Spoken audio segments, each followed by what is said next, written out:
More times than not, when people think about a close encounters of the third kind, predominantly they think about the movie from the 1970s.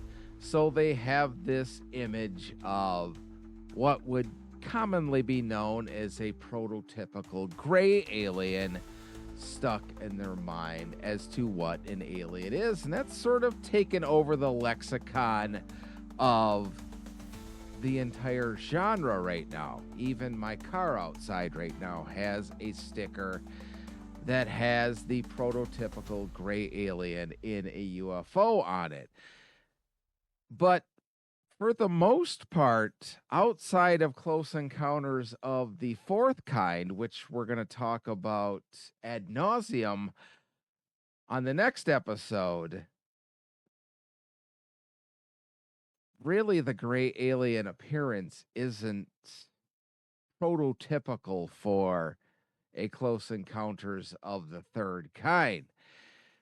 More times than not, what you're going to get from people that claim they see some kind of being outside of a landed UFO, or in some cases within a UFO, or something along these lines, like the Lonnie Zamora case from 1964, where you just see these small white beings in some kind of coveralls or uniform. And then we'll get into another case that we're going to discuss later on in this episode of To Boldly Pod.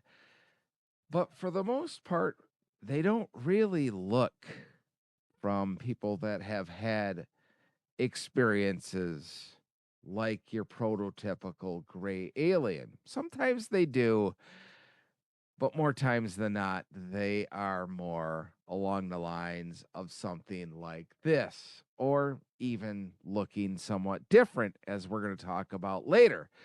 But before we get into the Lonnie Zamora case, let's talk a little bit about sort of the textbook definition of what exactly a close encounters of the third kind actually is.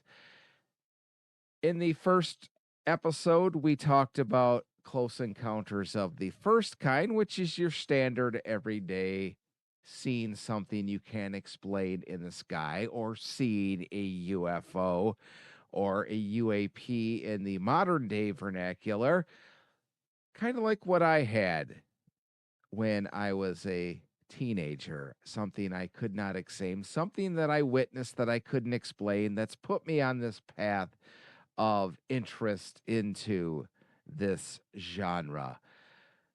The last episode, we talked about a close encounters of the second kind, which is where the UFO lands and leaves some kind of trace that it had landed, whether it be impressions in the ground, scorch marks, or on lesser occasions, leaving some kind of physical evidence that fell off of the UFO.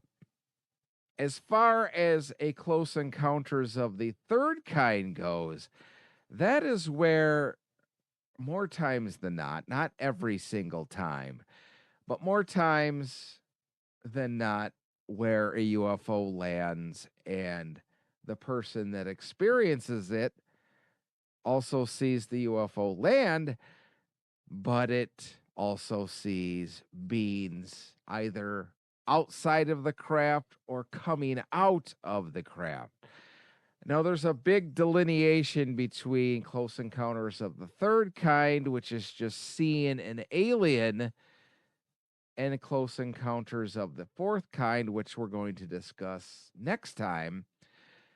And that covers the whole alien abduction syndrome. Close Encounters of the Third Kind has nothing to do with alien abduction. It's just simply where people see an alien being, more times than not, coinciding with a UFO. There are cases that we're going to talk about where people just see an alien, they don't actually see the UFO. But I thought to myself, how did exactly did I want to tackle talking about close encounters of the third kind? And I just figured the best way to do it is kind of how I did the second kind. I would break it down into two separate cases that are sort of the standard bearers of close encounters of the third kind. So we're going to talk about the Lottie Zamora case, and we are going to talk about the Virginia Brazil case from the 1990s.